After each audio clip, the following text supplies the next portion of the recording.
O Senhor esteja convosco. Proclamação do Evangelho de Jesus Cristo, segundo Lucas.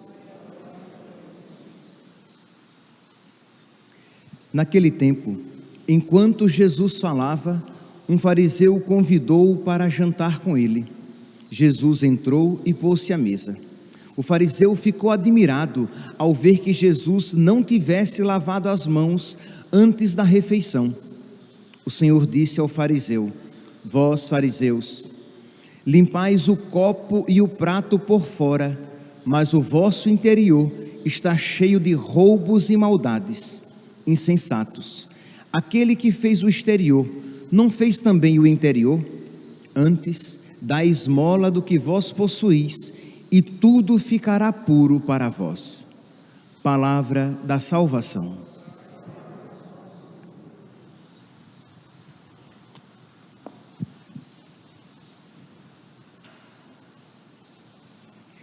Caríssimos irmãos e irmãs, o Evangelho de hoje nos convida a uma vivência interior da nossa relação com Deus, a uma vivência interior da nossa religião, que a nossa religião, que o nosso relacionamento com Deus não seja apenas um relacionamento externo, pro forma, que não toca a nossa vida, nem muda a nossa vida, nem muda o nosso coração.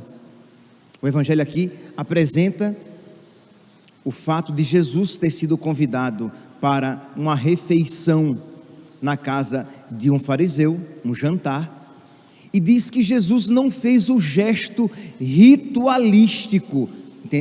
Entendamos aqui não é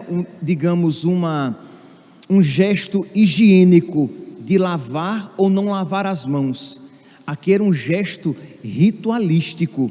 O fato de Jesus não lavar as mãos para a refeição significava que ele não estava puro espiritualmente para fazer aquela refeição. Consequentemente, ele não estava puro diante de Deus. Então, enfatizo, a questão aqui é espiritual, não é higiênica.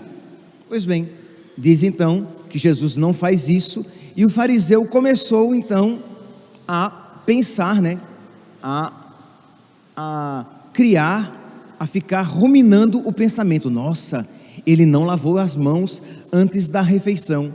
E Jesus, que lê os corações, imagine, meus santos, Jesus lê os corações. Jesus ouve os nossos pensamentos.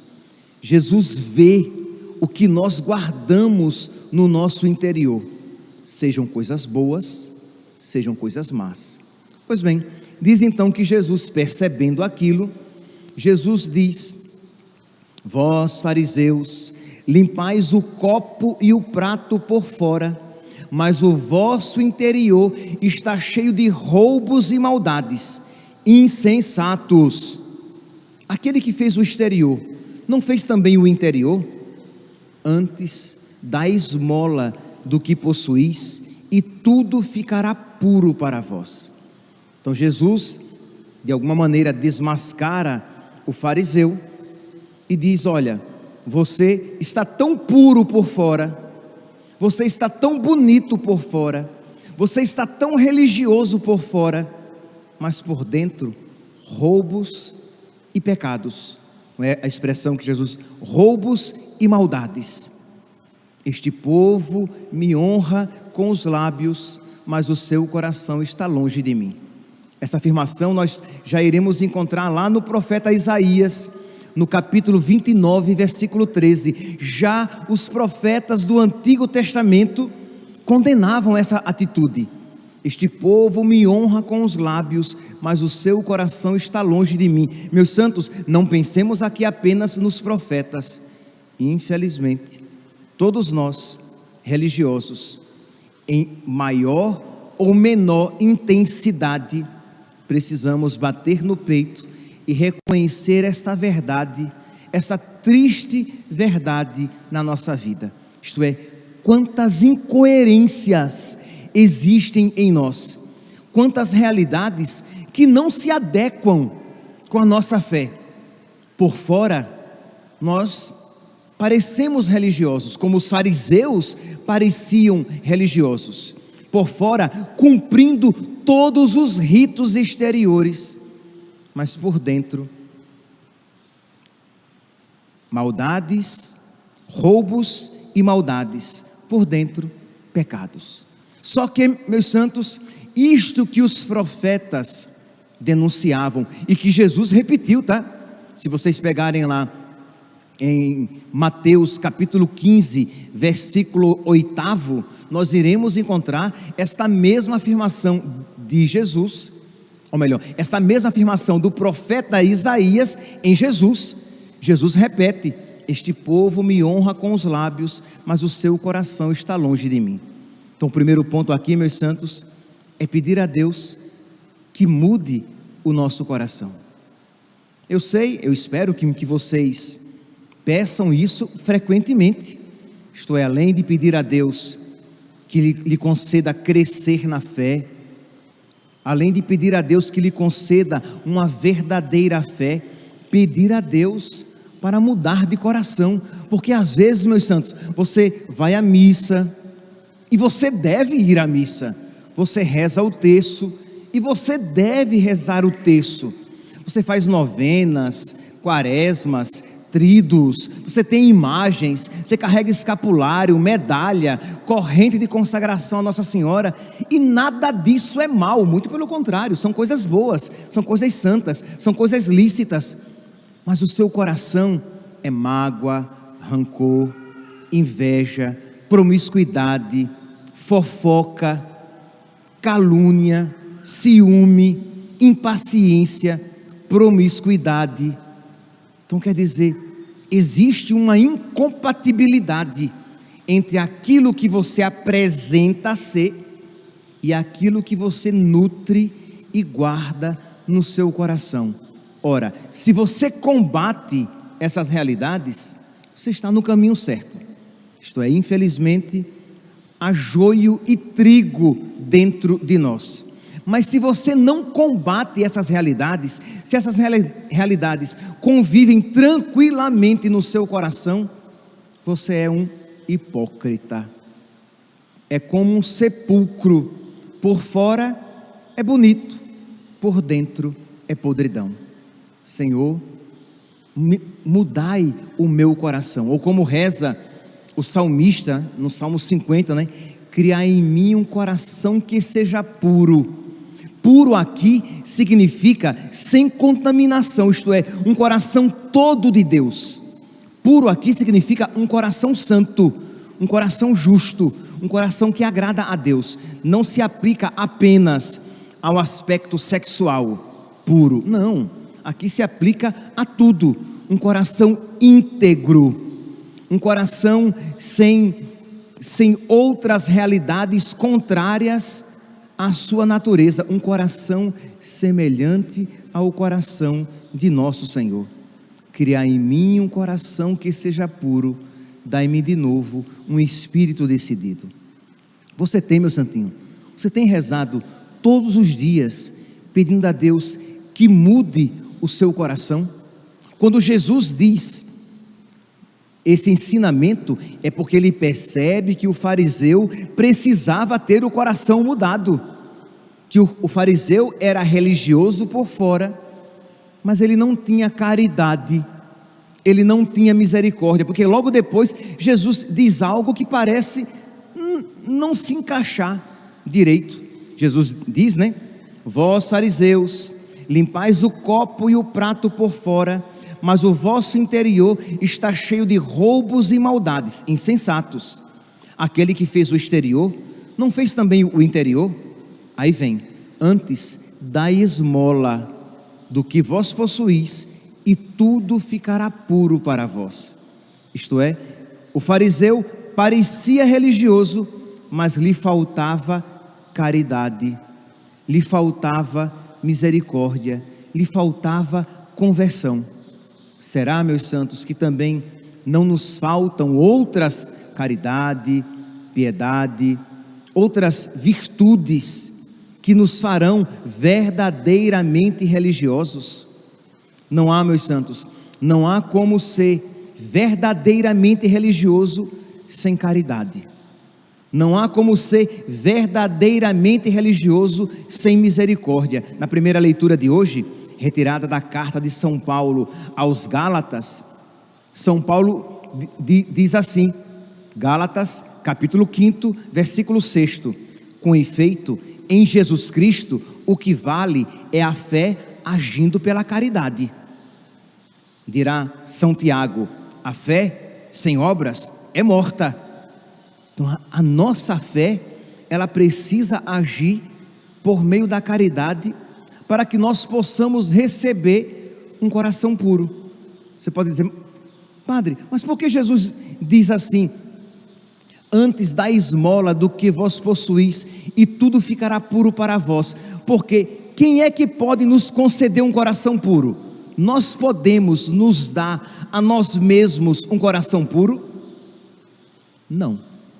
Ora, Jesus diz, seja bom, e eu serei bom com você, dando um coração puro, dando um coração santo, dando um coração segundo o meu coração, antes da esmola, e tudo ficará santo para vós.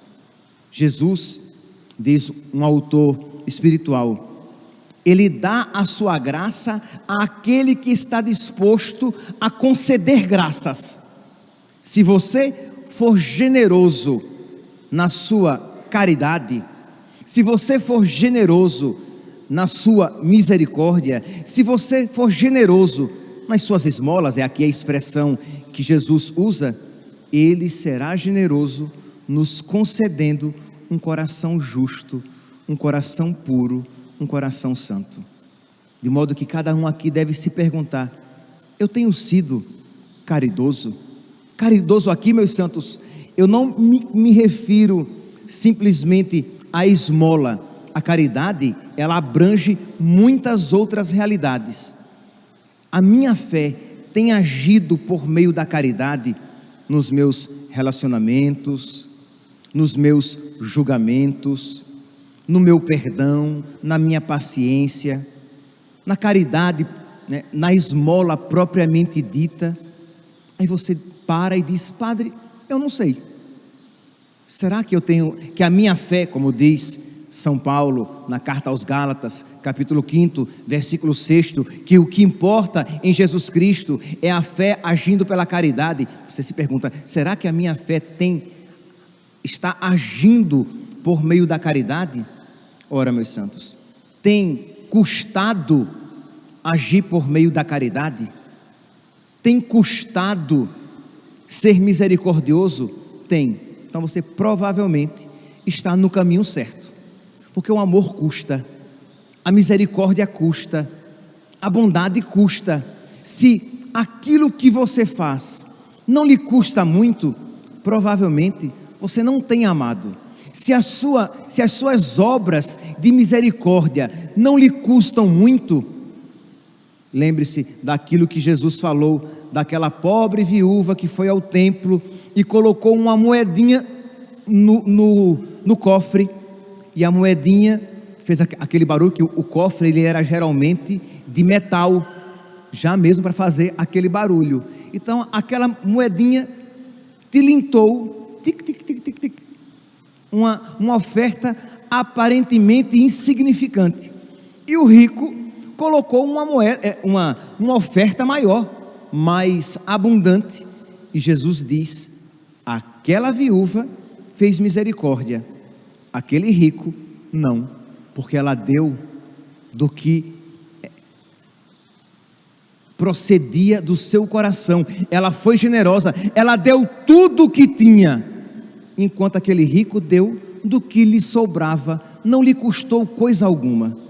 Então, meus santos, aquilo que se aplica a uma obra de misericórdia material, se aplica a todas as outras obras de misericórdia.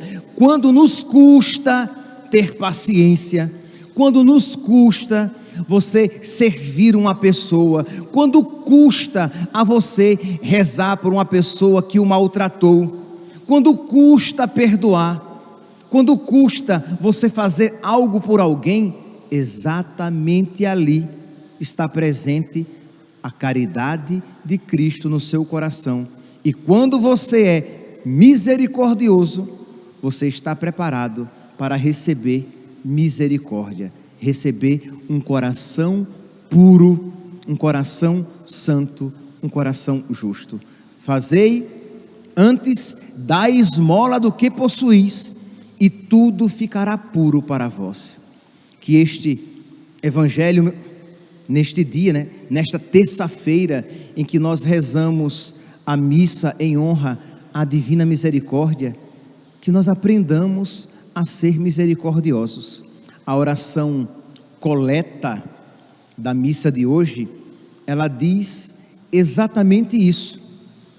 É uma oração bonita, tanto a oração coleta como a oração final. Ela vai dizer, a oração final: concedei-nos, ó Deus de misericórdia, que alimentados pelo corpo e o sangue de vosso Filho, possamos beber com confiança das fontes da misericórdia e nos mostremos sempre mais misericordiosos para com os nossos irmãos. Isto é, meus santos, celebrar a misericórdia simplesmente de uma maneira exterior, de nada vale. Este povo me honra com os lábios, mas o seu coração está longe de mim.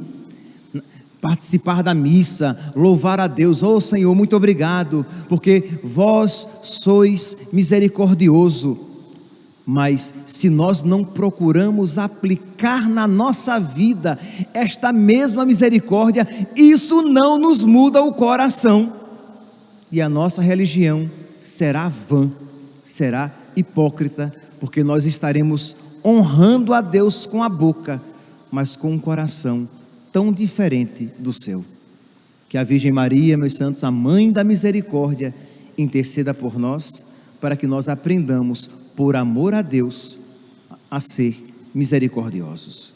Louvado seja nosso Senhor Jesus Cristo, para sempre seja louvado.